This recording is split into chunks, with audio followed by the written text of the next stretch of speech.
Big Ten Backers Podcast. This is your podcast for Big Ten football or anything college football related. From Jim Harbaugh's shirtless escapades to Brett Bielema's hog-sized waistline with Ryan Day's beard dye and anything else in between. Big Ten Backers has the headlines from around the college football landscape. Oh, hey there, Big Ten Backers. This is your host, AJ, with Buckeye Steve. We just call him Da Beve. Grab a beer. We'll put college football in your ear. Let's rock and roll. I got mine. Welcome back, Big Ten Backers. We got another week. We got them big-ass dump trucks. It's week 11. But B, before we get started, what's going on in your life? How we doing, man? Getting pumped, man. It's almost that time.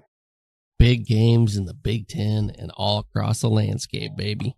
I'm getting ready. I'm going to enjoy this weekend. What about you, man? Making that long trip back from Vegas? Yep, I'm still out here in Vegas getting my party on, getting my bets in, getting my gambling on. It's a good time, man. Had a little ceremony today, but life is good. It's definitely ready to get back home. I've been hitting the sauce, and now I need to rest it up, man. Shit, I'm ready to hit the sauce. I've been hitting it all week. Now you about to get started. But B, let's get to these big-ass dump trucks. Everybody's looking at these big-ass dump trucks. They want to hear about them. They want to talk about them. They want to be about them. We got the Midwest Corn Fest Game of the Week. We have number 3 Michigan at number 10 Penn State. 12 p.m. Fox. Big noon kickoff. Michigan takes their Connorless Wolverines to Beaver Stadium in Happy Valley, home of the Nittany Lions, in this epic Big Ten showdown in PA, baby. Michigan hasn't seen a team this talented, not even close to this talented, all season.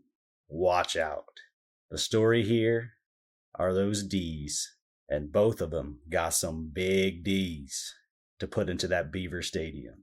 You have the number 1 scoring defense of Michigan, only allowing 6.7 points per game. The Lions sit at 3, allowing just 11.9. They are also the 1 and 2 teams in yards allowed.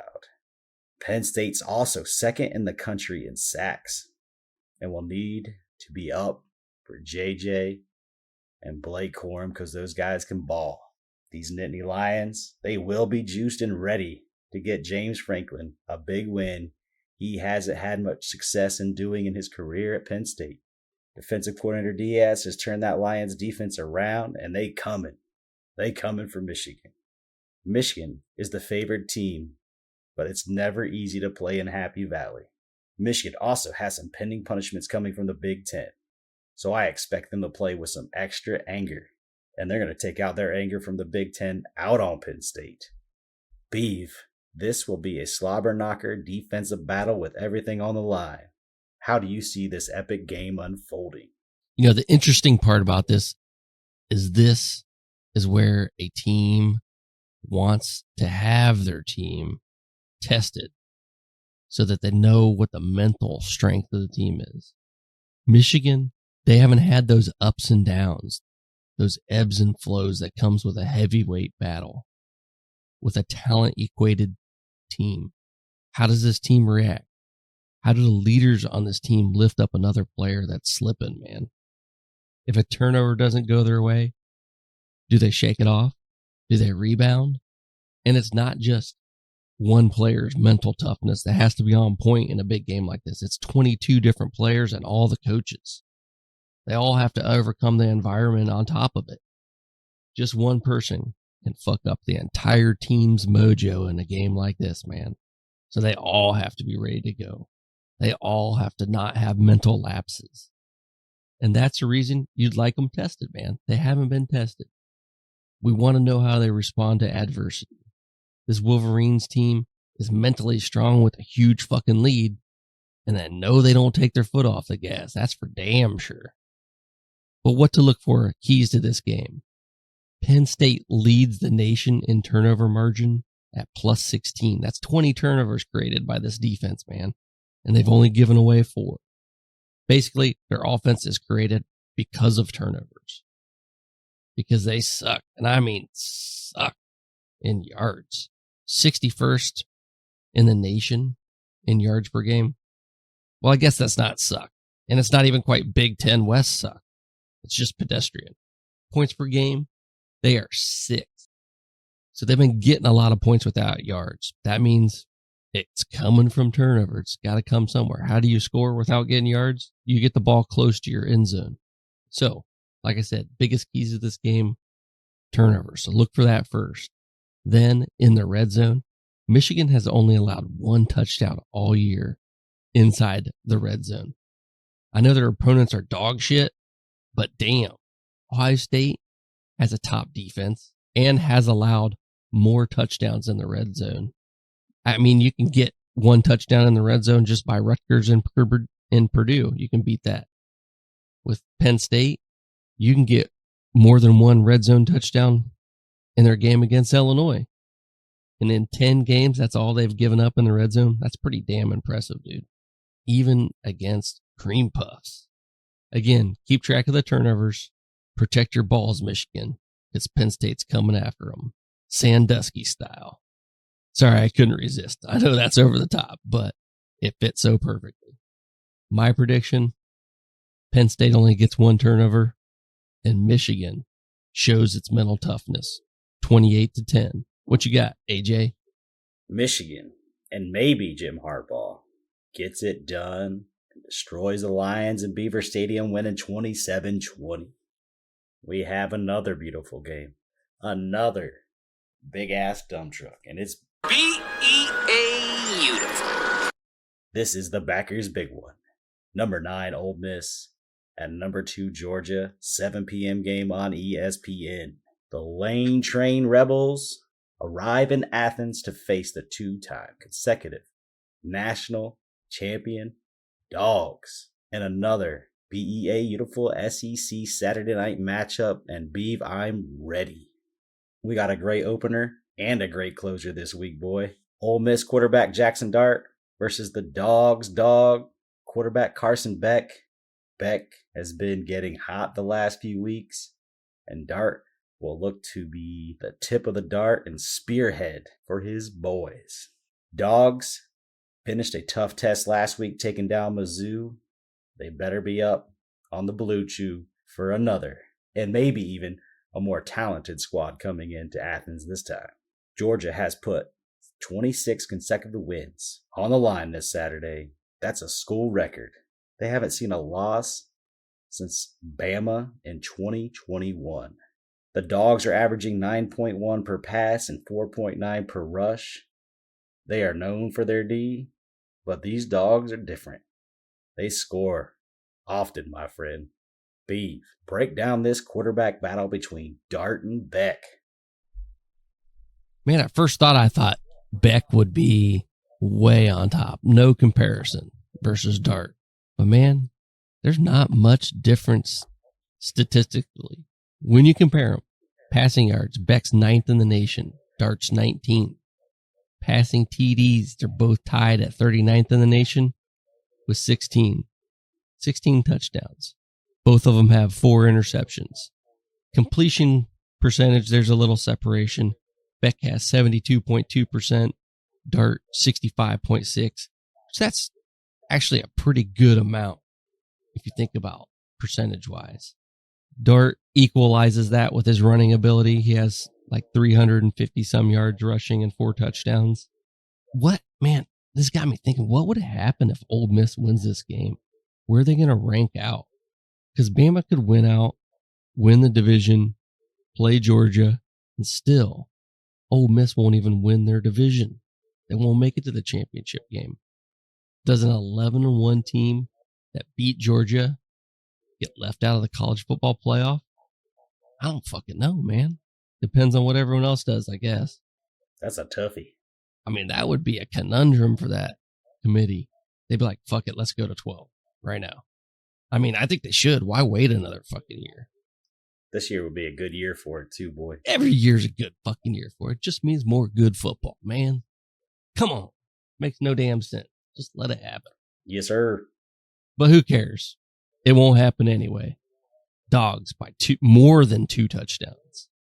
I got the Dogs, 45-27. Let me hear what you think. Dogs dominate the Rebels, winning 35-24. We got some more games for you. They just keep on rolling out. It's a beautiful week. College football. We got number 18, Utah, at number 5, Washington. 3:30 p.m. game on Fox.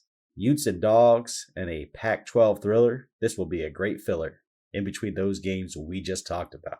Washington hasn't faced a defense this good, but they do have that number 4 yardage offense getting 509 yards per game, and they look to dog walk the Utes D. Defensive end for Utah, Jonah Ellis, leads the pack done in sacks and is 3rd in the nation, but he won't be throwing that rock or helping the Utes' sputtering offense. Beve, can Utah keep pace with that Washington offense on the road? Pac-12 teams at home typically get it done.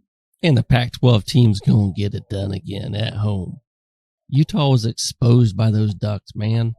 They are one-dimensional, but this matchup is actually a little bit better suited for the one-dimensional team that they are.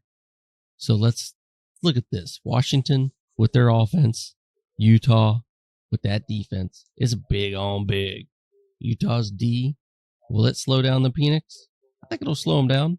They're giving up 15.9 points per game, good for 9th in the nation in scoring defense. And Washington is averaging 41.7 points per game, 4th in the nation in scoring on offense. What really is the kicker here is that Utah offense is not quite Big Ten West bad. So you're telling me there's a chance? Yeah! They not good. 1.4 points better than the Big Ten West best, averaging 25 points per game, where Wisconsin, the Big Ten's best in the Big West, averages 23.6. So, I mean, pedestrian. That's not going to get them any better. That's not going to keep them scoring at will with the Phoenix. I got this game 34-17. What do you got? Oh, you do too. I'm right. Shit, brother. Right there with you, Beve. Right there with you. I copied your score.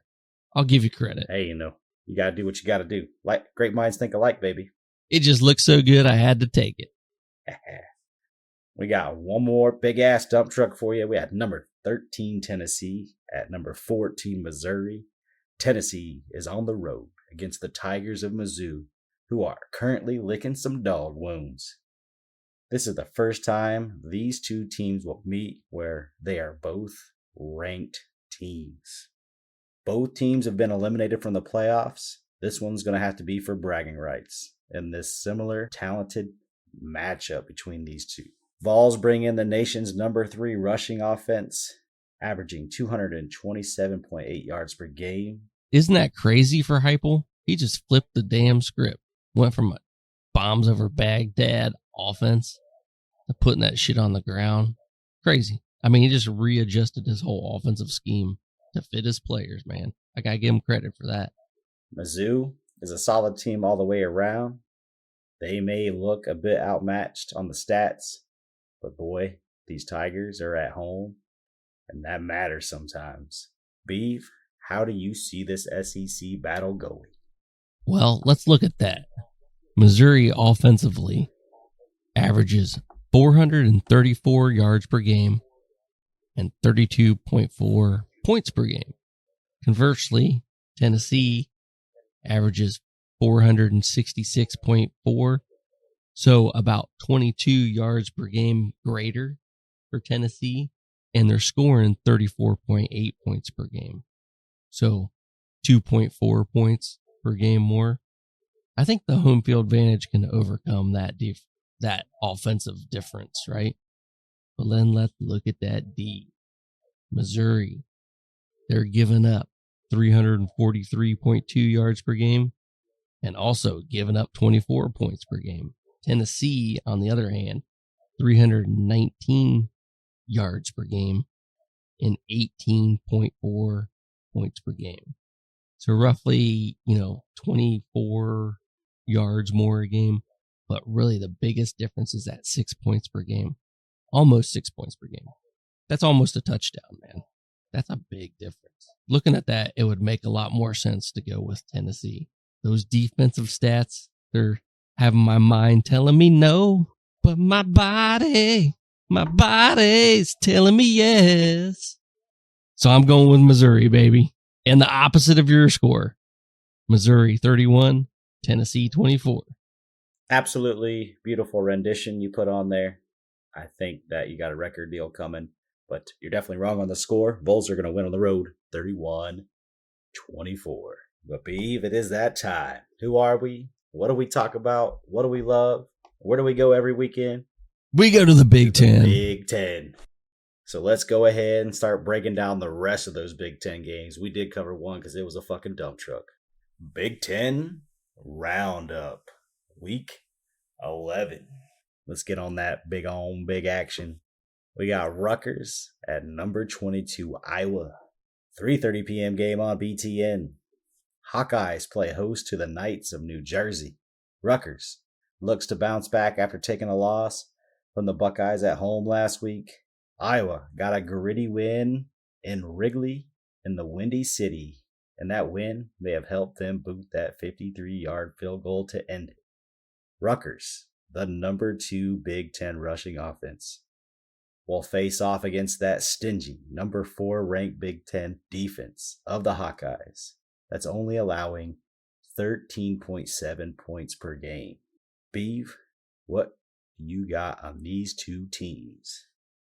Hey, man, that Rutgers team, obviously they showed last week they're a feisty team, and they're about to go show out in Iowa City. They're playing with a purpose, and you saw that running game against a dominant defense in Ohio State. They're ready to do the same against another dominant D in Iowa. 4th in the nation, giving up just 13.7 points per game. But Rutgers got 16 on Ohio State, who just gives up 10.7 points per game.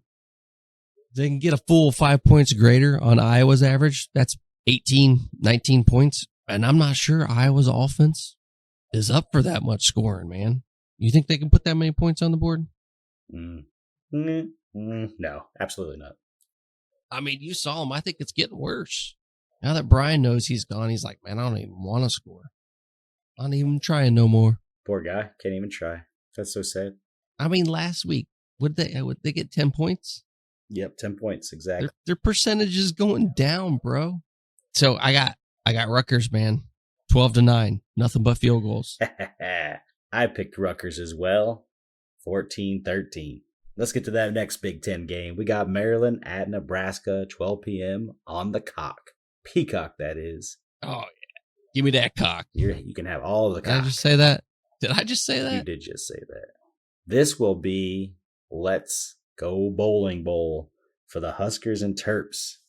Nebraska will need to look to all the ball security because they were turning it over once again, just like they did to start off a season. Boy, those turnovers have tossed their salad this year. Maryland has been on a skid since turning to the Big Ten conference play, losing its last 4 games to the Big Ten opponents. Struggling.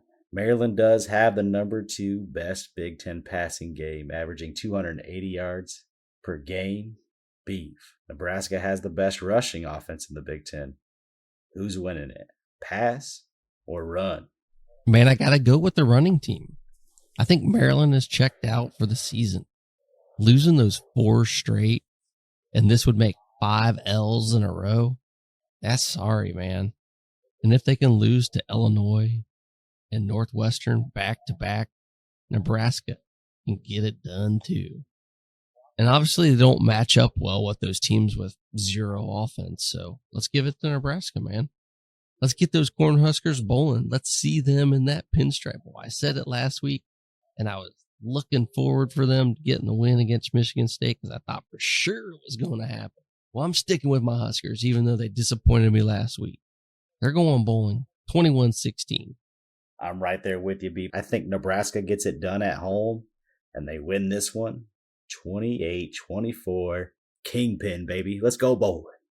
Hey, do they rush the field? Do the fans rush the field for a win when they go bowling? I think they got to, right? They should. It's been, 2016? They should. let's call for it, man. We need to get those Huskers rushing the field. Huskers, rush the field, baby. Come on, take it. We need to see some Come on, goal do post in a fucking river somewhere. Let's go. Yeah, put that shit in some water anywhere. Let's move on to the next Big Ten game. We got Indiana at Illinois, 12 p.m. game on BTN. Illinois has been surging, and Bert Go nuts. and his bellies are gaining weight. Gaining momentum, winning their last 2 games. Indiana last week got their first win in conference play when Tom Allen and his boys took down Wisconsin. Illinois has the Big Ten's 4th best passing offense, getting 234 passing yards per game. Not sure if that's a brag or an insult on Big Ten's ability to play offense this year, but hell, they're 4th in the Big Ten. Beve, what team that has found recent success takes this W? If you want to call that success, go ahead, man. I don't know what to say. I want to transition to this into just talking about Bielema in his interview about the Michigan saga. Because he came out and said he gave Pat Fitzgerald a little credit, saying, the integrity of the league is at stake. He said it was sickening if the allegations are true. Sickening. He didn't dance around it at all. But he gave a story about how one time when Pat Fitzgerald was playing against him, and their signals, their play calls were actually coming through Northwestern's headsets. Pat Fitzgerald made everyone turn off their headsets, take them off, and switch channels. The ultimate class act. And it was just like, a bone thrown to Pat Fitzgerald for being a stand-up, morally correct guy, even though he got fired for some bullshit that wasn't his control. And maybe it didn't even happen. Who knows? Sounded like it maybe was a disgruntled player from a few years ago that didn't get his way, transferred out of the place. But who cares? Let's get back to this game that no one cares about, because we have to. I'm going to go with the home team here. I'm going to pull a pack done. I'm going to go with Illinois. Illinois, 14-10. I got the Fighting Illini winning this one at home, like you said, 20-13. You know what we need to do? We need to check back on that and see how many people actually watch this game. I think that would be interesting to know. Let's throw that out there. It had 5 viewers. On TV at noon, 5 people watched Indiana at Illinois. And they got a shit ton of money from the Big Ten for it. All right, man. We got Minnesota at Purdue and another one no one really cares about. You know it's bad. We got Minnesota at Purdue, 3:30 p.m. on NBC. You know it's bad for the Gophers when they are a 1-point underdog heading into Purdue. They need a win here to get bowl eligible. Purdue hasn't had much to brag about. And honestly, not sure how they got to be this 1-point favorite in this game. But hell, it happened. Hudson Card and that offense is getting less than 40% on 3rd down completions. And that's why they only have 2 wins on the season. Beve, can Minnesota pick up that elusive 6th win of the season against Purdue? Yes, they can. But remind me first why there's a Big Ten West. None of these damn teams actually care about winning. At least there's fans in Iowa, Nebraska, and Wisconsin that care. But otherwise, they just live for upsets every 20 to 30 years, and that's all they're going for. Minnesota has more riding on this game, getting to a bowl game, getting that bowl eligibility. So I'd have to say them getting the 6th win means more. And as far as that 1-point advantage that Purdue's getting, I think Vegas just got lazy. Once they got their way all the way down to this game, they're like, fuck, I'm done. I'm ready to go to bed. Fuck it. Just give the home team a 1-point advantage. Who cares? Kind of like I think. I don't care what the score of this game's going to be. What do you got? Gophers, go bowling, get it done on the road, and they win this one 20-13. Oh, see, I think there's going to be more points in this game, man. This game's going to put up those points in the Big Ten West. 24-14. You added so much more points. That's Big Ten West style right there. It's a lot of points. That's a big difference. That was a whole 5 points. That's massive difference. If I could add 5 inches, I'd be a monster. I'm just going to say that. There's some truth there. I don't know where you're sitting at now, but if you add 5 to it, that's always a good thing. Just 5 more. That's all I need. That's a lot. Exactly. That's my point. But anyways, Beef, we got Northwestern at Wisconsin, 3:30 game, Fox Sports 1. Another Big Ten West matchup. Hooray, hooray. We all love it. Northwestern in Madison against the banged up Badgers. At one time, I would have called this a wash, but Northwestern has gotten better and better, and they're looking better than I originally thought. Badgers need to get healthy, need to get this win for postseason play. Luke Fickell needs to figure it out without Braylon Allen and Ches Belusi. Also down their quarterback, Tanner Mordecai. But let's talk about Northwestern a little bit. Northwestern, interim coach, David Braun, is one win away from being the first Northwestern coach since 1903 to have 5 wins in their first season. 1903. That's how bad Northwestern historically has been. Every time they get a new coach, they have never won 5 games in their first season, except in 1903. Holy shit. That's crazy. But Beef, what new coach you taking here? You taking Fickell or Braun? Remember, Fickell's got a banged up squad. Yeah, look at the way that schedule sets up for Northwestern. Go look at their win-loss record. They start out with a loss, then a win, then a loss, then a win, then a loss, then a win. All the way down their fucking schedule. It alternates. A win, a loss, a win, a loss. If that pattern continues to repeat itself again, that means they're getting a win in Madison. How do I pick against something so blatantly obvious? They do have 0 wins on the road this season. So I'm breaking the pattern, picking the Badgers at home. It's too much of a coincidence to continue with that stupid fucking pattern. Wisconsin is the best offensive unit in the Big Ten West, even without their entire running back room and their starting quarterback. They're going to score some points, 20 of them, 20-13. That's my final call. I'm also taking the Badgers. I want to give this one a 24-20 game. Lockie helps get the win at home. All right, we got our last Big Ten game for the weekend that we're going to talk about because, well, we talked about the rest of them, so it only makes sense. We got Michigan State at Ohio State, 7:30 p.m. game on NBC. Buckeyes will play host to one of the Big Ten's worst teams. But that worst team finally got a conference win last week. This should be a nice and easy night in Columbus for those Buckeyes. Michigan State will need all the help here. They're going to need turnovers and special teams and Jesus and refs, Connor Stallions, and maybe, just maybe, they could keep it within 10. Ohio State has the number 2 ranked defense in the nation and also have the Big Ten's best passing offense, thanks to Marv the Martian. Beve, how bad does Sparty get beat here? Hey, man, who says I'm picking Sparty against Ohio State? Of course I am. Marv pads his stats, gets 2 touchdowns, 150 yards receiving. I bet we see Lincoln Kienholz by middle of the 4th quarter. He's the 3rd string quarterback from Pierre, South Dakota, and he's going to ball out, man. The spotlight's not too big for this guy from South Dakota. Pierre, South Dakota, man. I'm excited to see what he's got. He's an athlete. I think he was a 3-sport athlete and had scholarship offers in every sport, football, baseball, basketball. So he's old school, man. Let's see how this youngster runs around. See how he handles the spotlight in the shoe. I hope we see him. I really do. I got the Buckeyes winning this 38-3. Beve, I got this game 43-10. Buckeyes are obviously going to dominate this bad Sparty team. Ain't no Sparty party. They have only had maybe 3 reasons to party this year, and this sure the hell ain't happening in Columbus, that's for sure. But Beef, I've been away from my trimmer for a few days. I really need to trim these ginger balls, but I can't. But we're still going to trim the landscape anyway, so it's time, baby. Let's trim the fucking landscape. Let's get it done. We got number 8, Bama, at Kentucky, 12 p.m. game on ESPN. After their first few weeks of the season, this was looking like it could have been a big game.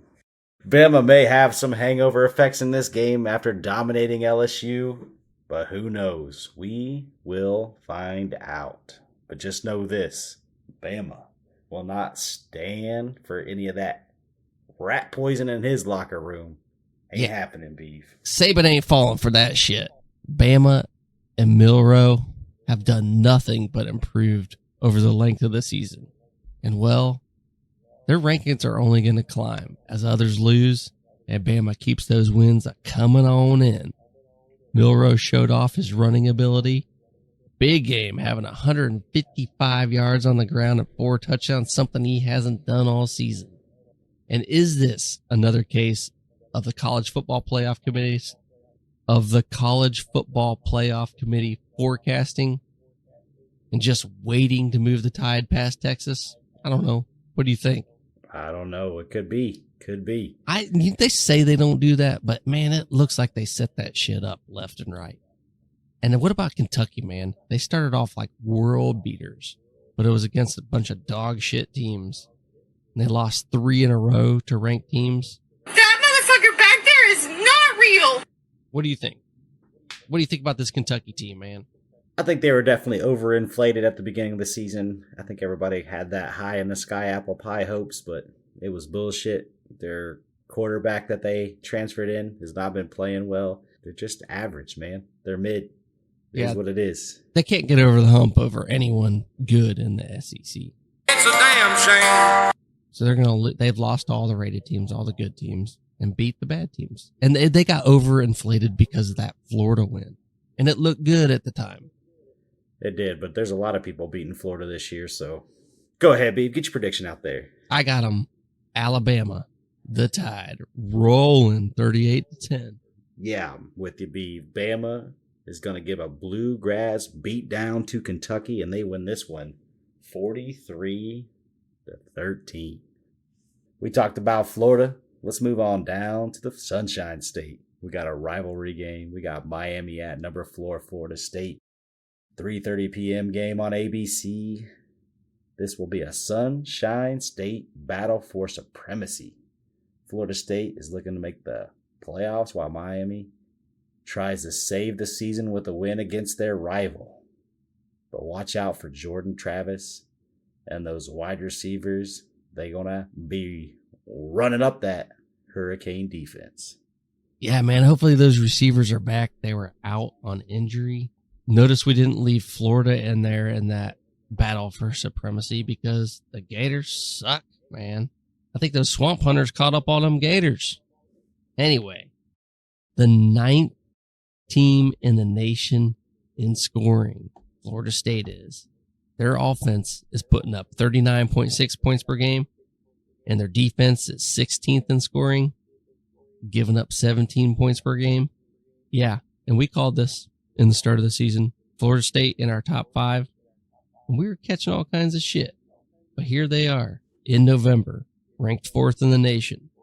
Keep it up, because Louisville just barely won tonight, and they are ready for Florida State in that ACC championship game. Damn, all these championship games shaping up like they're going to be some good games. Well, besides the one that has to play a Big Ten West team. No doubt about that one, B, man. Ooh, that Big Ten West versus that Big Ten East, that's going to be ugly. Hey, but we'll be there. You got a prediction for this game? What are you thinking?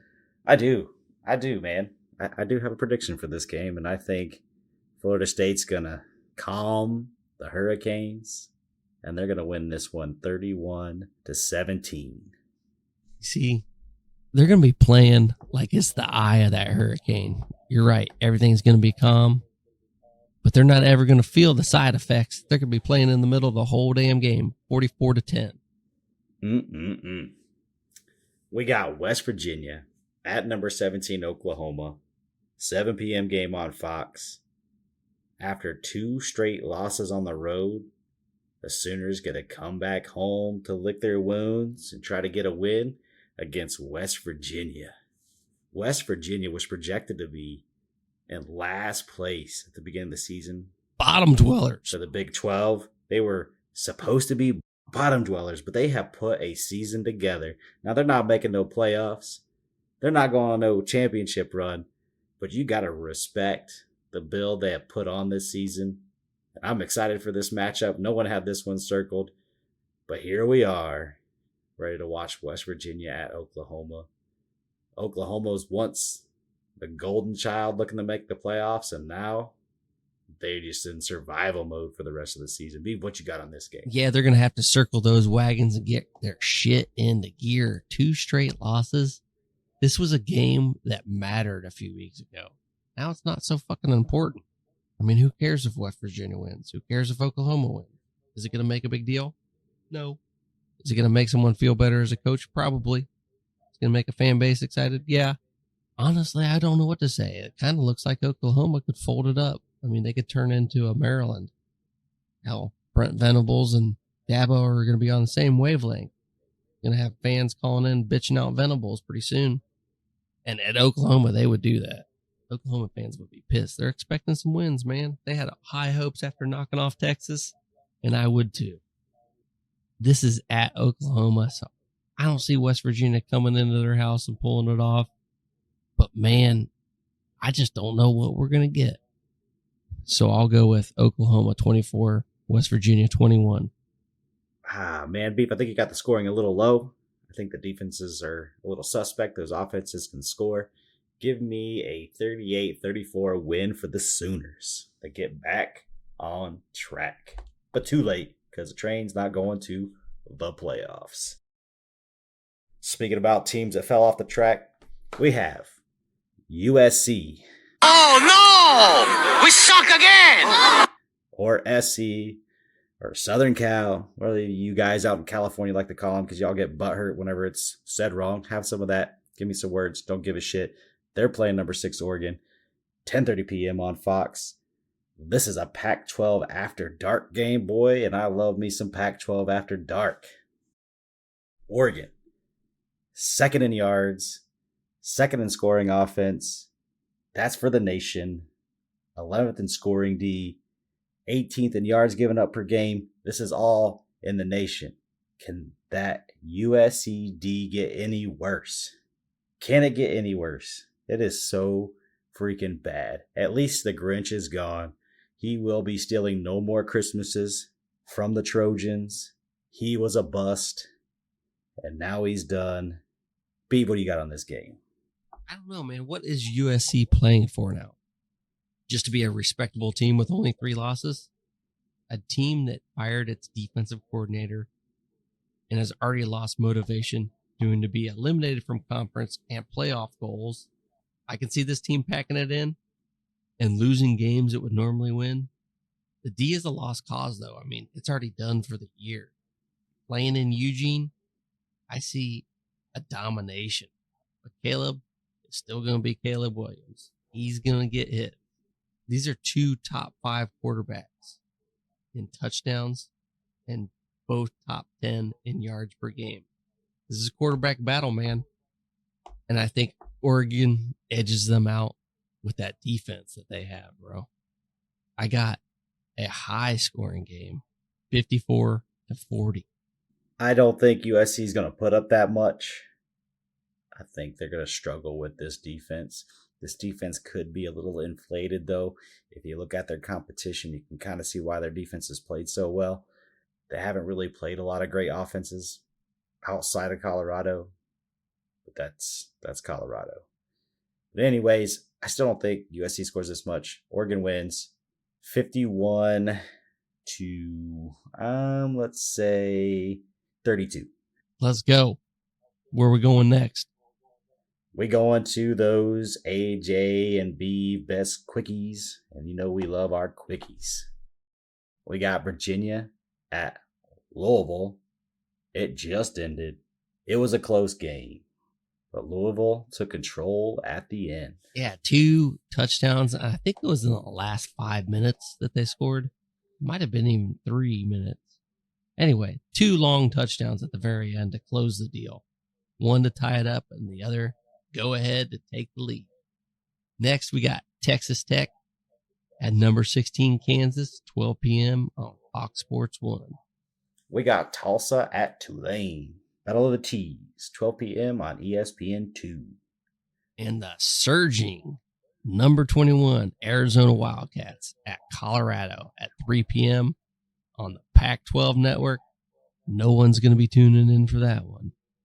We got Baylor at number 25 Kansas State, 3 p.m. game on ESPN+.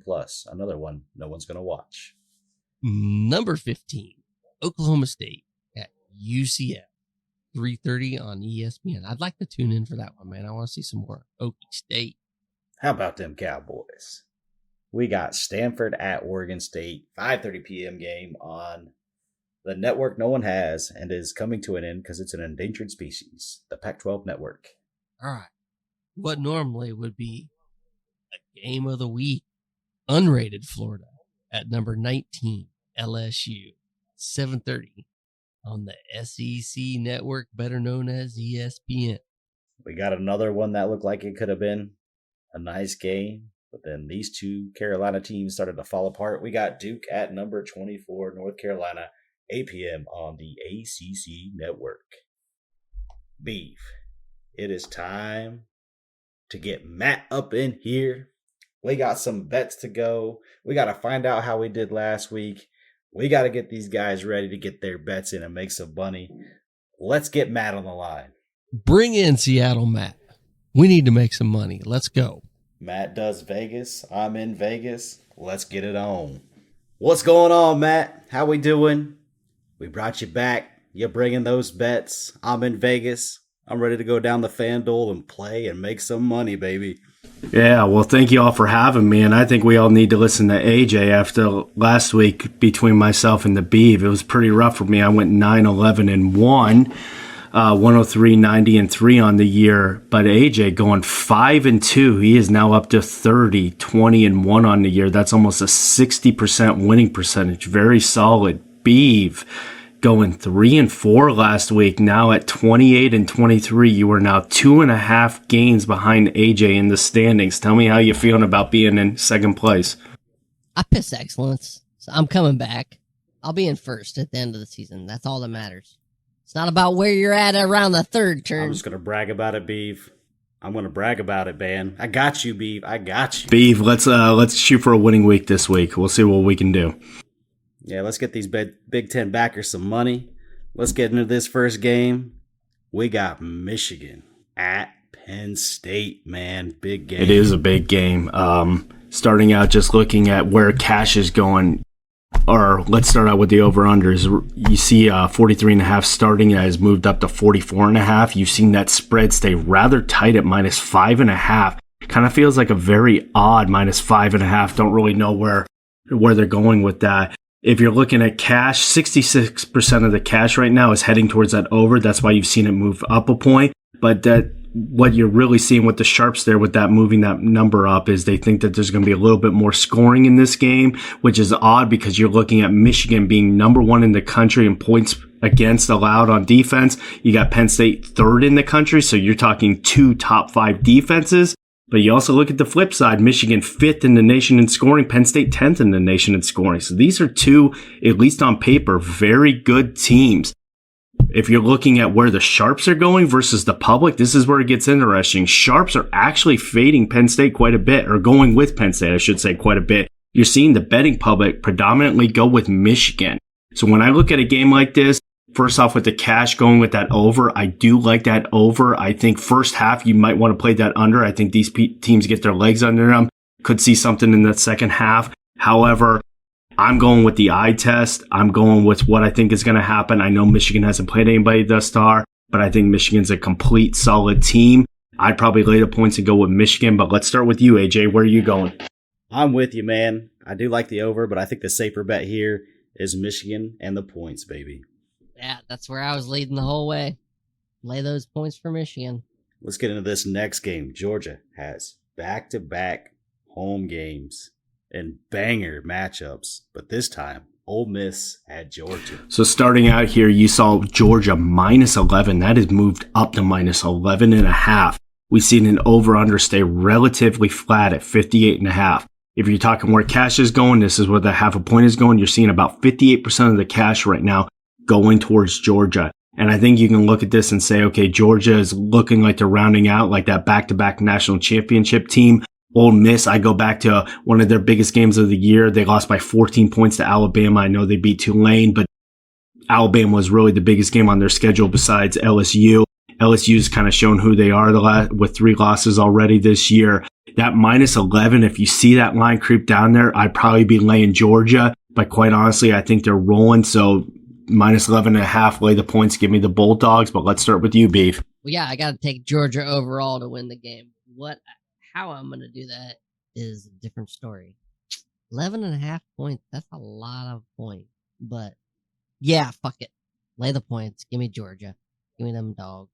They're the real deal. And you, AJ. Ooh, man, this is a tough one. I'm going to go with the under. Under. Very interesting. We got another great Pac-12 matchup. This time, Utah travels to Washington. So what you're seeing here is the spread started at -9. Washington, that has moved up to -9.5. What to me is more intriguing, though, over-under started at 54.5. That has dropped to 53.5. And actually, if you're looking at cash, this explains that 64% of cash is going to that under, which I find very surprising given Washington putting up 52 points last week. I know it's USC, I know Alex Grinch got fired. They're still fourth in the nation in point scoring, and Washington is one of the best offenses in the country. I think they can score a ton of points. Utah, again, solid team, good team. I don't really know what to make of them. Got blown out by Oregon, dominated a terrible Arizona State team. They are going to Seattle. Huskies are very, very tough in Seattle. Looking at this, I'd probably be leaning Washington, laying the points at -9.5. This looks to me like a 11, maybe 14-point win, maybe a little bit more. The over-under kind of scares me, just simply the fact I don't know what Utah is going to bring offensively, so I may stay away from that. Go with the more dominant team, lay the points with the Huskies, but let's start with you, Beve. I'm taking the over. And you, AJ. Man, another tough one. I think Washington's going to cover. Next one, close game. This one should be a close game. We got Tennessee and Missouri. You saw Tennessee right out of the gate at -1. That has actually creeped up to -1.5. And actually, you're seeing the sharps play here is Tennessee straight up on this one. So you're seeing the big money, the sharp money moving to Tennessee and the Volunteers. Over under staying right around 59. You have kind of seen the under get the majority of the cash. I'd say about 57% roughly here and there. So you're seeing that under be the play here. But honestly, you're seeing that heavy money going to Tennessee. The sharps going with that. That line has creeped up to -1.5. You may see that line creep up to -2, 2.5. If money keeps rolling in with Tennessee, that tells me they see something in Tennessee. It tells me they don't see something with Missouri. When I start seeing the sharps playing that way, I lean towards the Volunteers and laying the points. But let's start with you, Beef. Missouri beats the spread. All right. How about you, AJ? Man, these are some bangers, man. These ones are hard to choose. I think Tennessee covers. We got another game that should put up a lot of offensive points. We got USC at Oregon. So starting out here, you had Oregon -15.5. You've actually seen that drop a point to -14.5. I find that very odd, given I think these are two teams going in complete opposite directions. But let's not bury the lead. Over under at 73.5. At this point, you really have to look at every time USC plays and basically say if they're playing a halfway decent offense, they're probably going to hit that over. I don't care about the change in defensive coordinator at USC. It's all about the players. They don't have the players on defense. They're going to put up a ton of points. Oregon puts up 63 last week. Oregon can put up points at will. This is an easy over. I would take it all the way up, in my opinion, up to 76. So I would play the over, but let's start with you, Beef. Yeah, I'm over all the way. This is And you, AJ. This is about as easy gets. I think we're all taking the over. Yeah, this is like the last few weeks with the Cal gaming USC and USC at Washington. These are easy overs. Take them when you can get them. We got Alabama rolling to Kentucky. And I think rolling is a great way to describe Alabama right now. They are clicking on all cylinders. This looks like a team, in my opinion, they look like the best team in the SEC. Started out -10.5. It is stayed at 10.5. You've seen that over under actually go from 49 down to 48. And you're actually seeing about 67% of the cash hitting the under at this point in time. So you're seeing a lot of money rolling the under. I look at this and I see two plays with this one. I am laying the points with Alabama all day long. I think they look like a really, really good team at this point. Don't really think a whole lot of Kentucky. So minus 10.5, -11. I'd be laying the points, roll tide on that one. I also really, really like the under here. I don't think Kentucky can score a lot. against Alabama, which sneakily has 15th best defense in the nation in points against allowed. So I think they have a pretty solid defense, hold the Wildcats down, dominate in the win column, dominating points. But let's start with you, AJ. Yeah, I'm with you. I'm taking the under. That's my safe bet. I think Alabama can win by more than 10.5, but they're on the road, so I think the safer bet is the under. And you, Beef. Lay those points. Give me Bama. Yeah, I think it's a roll tide weekend. We got a rivalry game here. We got the Canes and Seminoles. So you saw the Seminoles come out of the gate at minus 14. They are now up to minus 14.5. The real play I see here, though, is the over-under.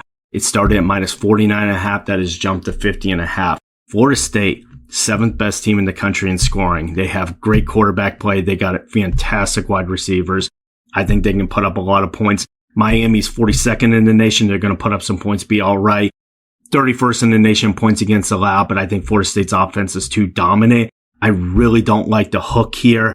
I think Florida State played a little sluggish last week against Pitt. Also, Pitt coming off a drumming at Notre Dame had something to prove, so that game was a lot tighter. Florida State didn't cover the spread last week. Don't like the hook, so the play I see here is the over. But let's start with you, Beef. Oh, man. I don't trust Florida State to cover those points, so I will take Miami. Ooh. The Hurricanes. All right. How about you, AJ? I think Beeve's on to something. Don't think Florida State covers, but I still believe what Matt said. The safest bet here is taking the over. Boys, you know what time it is? It's time for Rapid Fire. Rapid Fire! We got Michigan State at Ohio State. Yeah. Ohio State starting out at minus 29.5. That has already jumped up to 31.5. The biggest jump we've seen this week. We see that over-under play stay consistent at 46.5. Just so we know, Michigan State, 130th in the country in scoring offense. They have no offense whatsoever. Ohio State, 2nd in the nation in points against allowed on their defense. So I really see Ohio State dominating this game. Low scoring game. I don't care what you tell me about Marvin Harrison, Travion Henderson. Kyle McCord is terrible. Cannot move the ball. Not a lot of points from the Buckeyes. Give me the under. The banger of the year, the one everyone's been waiting for. Indiana, Illinois. Yeah, I'm going to impose a new rule on this podcast effective immediately. Stay the hell away from the Big Ten West. It is like betting the MAC on Tuesday and Wednesday in November. You have no idea what's going to happen. The spreads don't make sense. The over-unders are in the 40s. They're all pedestrian. My advice is to stay away from them. However, I'm hoping you're listening to this segment because you're a degenerate like myself, so we're just going to dive in and try to do the best we can. Illinois went from minus 6.5 to minus 7. You see that over-under creep down a half a point from 44 to 43.5.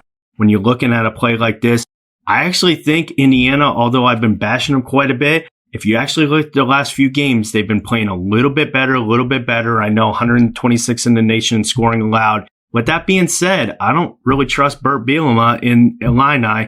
I'd actually take the points. Give me the Hoosiers. We got who's going bowling with Maryland and Nebraska. Yeah, two other teams you have no idea. You got Maryland, who's lost 4 straight games. You got Nebraska with a chance to secure a bowl-eligible season against Michigan State, laying a complete egg. Maryland started out minus 1.5. They've moved up to minus 2.5. Over-under stayed right around 45. So again, not a lot there.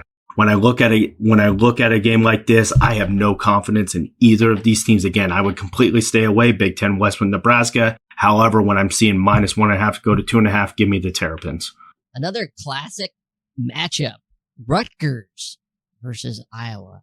Yeah, last week, Iowa Northwestern set the modern betting era at coming in, starting out at minus 29.5 with an over and under. Well, guess what? It took 1 week to beat that record. Rutgers, Iowa, over under started at 28.5.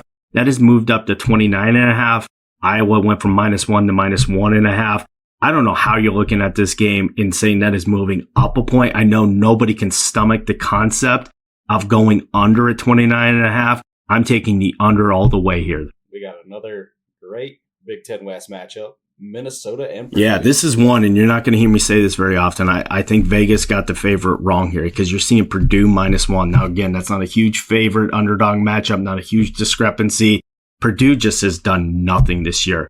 101st in scoring offense, 102nd in points against allowed on defense. Just incredibly pathetic on both sides of the football. I'm not saying a whole lot about PJ Fleck in Minnesota. However, if you're going to give me plus points against Purdue, gobble those up. Give me the Golden Gophers. Northwestern Wisconsin. Who wants it, baby? Another team I got to kind of come correct on with Northwestern. I know they lost last week, 10-7, but they have been playing better football as of late. You're seeing the spread, though. It started minus 10.5 Wisconsin. It's moved up to minus 11.5 and over-under staying right around 42.5. I know Wisconsin has got a lot of injuries throughout their team. However, they've shown nothing the last couple of weeks. I know it was 24-10 against Ohio State again. Not the same Ohio State offense we're all used to. Northwestern has just been more competitive as of late. If you're going to give me plus 11.5, scoop those up. Give me the Wildcats of Northwestern. Let's get into some of those Pac-12 bets. We got Arizona and Colorado. Yeah, don't look now. You got the 21st ranked Arizona Wildcats. 2 years ago, that would have been unheard of to think that they would be 21st ranked. They are 6-3. They are minus 10.5 going to Boulder, taking on the Buffaloes. You're seeing a 53.5 starting over under that has moved up to 54.5. Game like this, I think Arizona has actually been putting some points on the board, 44th in the nation in scoring, decent defense. But again, Colorado, 115th in the nation, points against allowed. I think Shadir Sanders is going to put up some points. I think Arizona is going to put up more. I would take the over here. Another classic matchup we got for you here. Washington State, Cal. Let's get a protest. Let's get a protest to start this game. Nothing more fucking Cal than protests. They may protest well, but they don't play defense well. They are 132nd in the nation in points against allowed, so their defense is atrocious. Cal, though, -1 in Berkeley, welcoming the Washington State Cougars. You're seeing an over-under here at 59.5. Not the same Washington State team we've remembered in the past with the air raid offense. They're actually 69th in the nation in scoring. Haven't been putting up a ton of points. But if you look at Cal has been pretty decent on offense, and their defense is atrocious. That is a great recipe for an over, so give me the over here. We got Stanford and Oregon State. Yeah, started out at minus 21.5 with the Beavers. That has dropped to minus 21. You've seen that over-under stay right around 54. Stanford, again, another team I bashed early in the year. Losing to Sacramento State, didn't think a whole lot of them. They've kind of righted that ship at 3-6, if you can say righting the ship with that. But I look at this team and I say, I just don't know. That spread's a little scary. Oregon State didn't cover last week against Colorado, made me a little nervous. Their defense is really good down there in Corvallis. With this being said, at 54.5, I'd be playing the under. And for the final one, Arizona State, UCLA. Yeah, Arizona State, really missing Herm Edwards, having a really tough year this year at 2-7. UCLA 6-3, dropped out of the rankings. They are minus 17 against Arizona State, 44.5 over under here. We've been talking about UCLA's defense throughout the year. Incredible defense, 13th in the nation in points against allowed. Arizona State, we're not even going to get into their metrics. They're atrocious. UCLA hasn't been doing a whole lot on offense, so I see a mediocre offensive display from UCLA. Great defense, playing the under here all the way. All right, we're ready to wrap this up and get out of here, right? Let's go. Let's get these Big Ten backers out. I think there's one more. Not so fast, my I think friend. there's one more left. Oh, come on. Let's get out of here. We're done. Covered the games that need to be covered. Beebe's got an itch to take care of. I got this sensation when I I got a damn good feeling you're the one who gave it to me. It's time for the Burns When You Pee game of the... I'm getting shitty football fatigue, man. AJ, you think he's a little nervous because he's on a 6-game losing streak picking these games? You think that's what it is? He's beyond nervous. He's absolutely devastated. Doctor bills are piling up. He's got medication. Last week, you said Iowa -5. I mean, I was shocked they scored more than 5 points in the game. You know, quite honestly, that could have been 5-0 win, man. So that's I thought it was gonna be really I thought it was gutsy gonna going. be 6-0, 2 field goals, and that's it. I think they're more likely to get a safety than a field goal, but that was a gutsy play. Although that was 10-7, you take an Iowa -5. They won there at the end. I think that wind was blowing in at Wrigley Field. It was keeping the ball in play, a lot of can of corns. But we got a really good one here. We got the Florida International at 4-5, traveling to take Middle Tennessee State at 2-7. Now, I say the records with that. Florida International 4-5, Middle Tennessee State 2-7. Surprisingly, Middle Tennessee State is -11 in this game. I'll also give you a little breakdown over-unders. It started at 53.5. You've seen that over-under drop to 52.5. Well, since you don't know a lot about these teams, again, I like to look at scoring both on offense and defense. It gives me a really good metric, especially if you're looking at over-unders, that what a team could possibly accomplish. Florida International, 96th in the country in scoring. Middle Tennessee State, 106th in the nation in scoring. And again, for reference for everybody listening here, there are 133 teams in FBS, so it's pretty bad. But now let's go to the defensive side. Florida International, 97th in the nation in points against allowed. Middle Tennessee State, 112. All right, so this is really a pretty bad game. Fits really perfectly in this game of the week segment. I've given you as much as I can on teams that you're probably not following a whole lot. Where are you going to get out of this 6-game losing streak? Oh, man, I don't know. Who are the coaches for these teams? Anyone know? No. Mike McIntyre, I believe, is the coach for Florida International. I don't know about Middle Tennessee State. I mean, that's the make or break, man. I need to know who the coaches are. It is Rick Stockstill. Yeah, that's, yeah. Rick Stockstill is the head coach for Middle Tennessee State. You got Mike McIntyre for Florida International. You got Rick Stockstill for Middle Tennessee State. I'm going to put these both in the rebuilding year category. You can take that for what it's worth, but I'm going to go -11 Middle Tennessee State. You got an over-under of 52.5. Where are you leaning? Florida International, baby. You're going to take the points and go FIU. All right. Let's see if Beve can get it cleaned, but I have my doubts. But I think that does it for our show.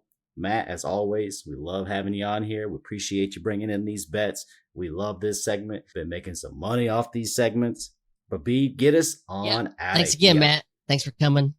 AJ, from joining us. Thank you. In Vegas, where these bets are going to made happen. You better put that bet on Florida Atlantic for me, man.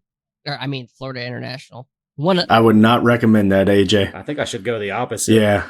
I'm going to go the opposite. Yeah, do it. Let's see what happens. All right, man. Big Ten backers are out. God bless. Everyone have a fantastic weekend watching some football. I know I will. In Happy Valley. Slater. Big Ten Backers Podcast. Follow our sponsors, NILFanvote.com. Oh, no Midwest goodbye today.